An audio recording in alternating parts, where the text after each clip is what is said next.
అందరికీ నమస్కారం. ఈరోజు సాయంత్రం ఏలూరు నరసింహరావుపేటలో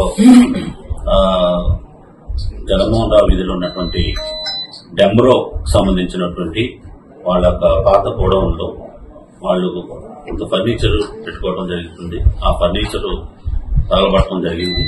దాని నిమిత్తం అదే సమయానికి అక్కడ ఉన్నటువంటి దగ్గరలో ఉన్న పోలీసు సిబ్బంది చేరి దాన్ని ఆపేయడం జరిగింది.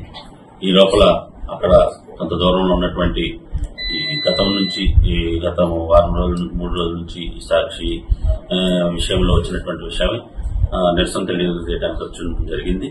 అంతేగాని సాక్షి కార్యాలయానికి నిలుపుపెట్టడం కానీ వారి ఫర్నిచర్ తగలబెట్టడం కానీ ఏ విధంగా కూడా జరగలేదు. ఇది కేవలం డమ్రోకు సంబంధించిన ఉంగరాల శ్రీనివాసరావు గారి యొక్క పాత గోడౌన్లో ఉన్నటువంటి పాత ఫర్నిచర్ దగ్గర మంట రావడం జరిగింది. ఆ మంటలు ఏదో విధంగా వచ్చినాయి, ఏ విధంగా వచ్చినాయి అనే దాని మీద ఆలోచిస్తున్నాం.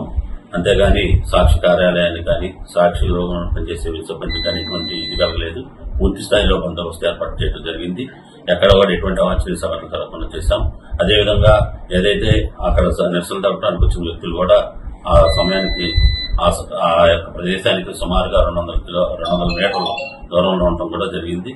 కాబట్టి ఈ విషయాన్ని గమనించి ఎవరు కూడా ఈ సోషల్ మీడియాలో వస్తున్నటువంటి పుకార్లు కానీ వర్గ వైవిధ్యాలు కానీ వివిధ వర్గాల మధ్య ఎటువంటి అభద్రతాభావం కలిగించే విషయాలు కానీ ప్రచారం చేయొద్దని మనం చేస్తున్నాం. అట్లా కాకుండా సోషల్ మీడియా వేదికగా మీ ఇష్టం వచ్చినట్టుగా ప్రచారం చేసి సమాజానికి హానికరే విధంగా వర్గ వైవిధ్యాలు పెంచే విధంగా కనుక చేస్తే వారిపైన తగిన చర్యలు తీసుకుంటామని ఈ పత్రికా ముఖంగా తెలియజేస్తున్నాం.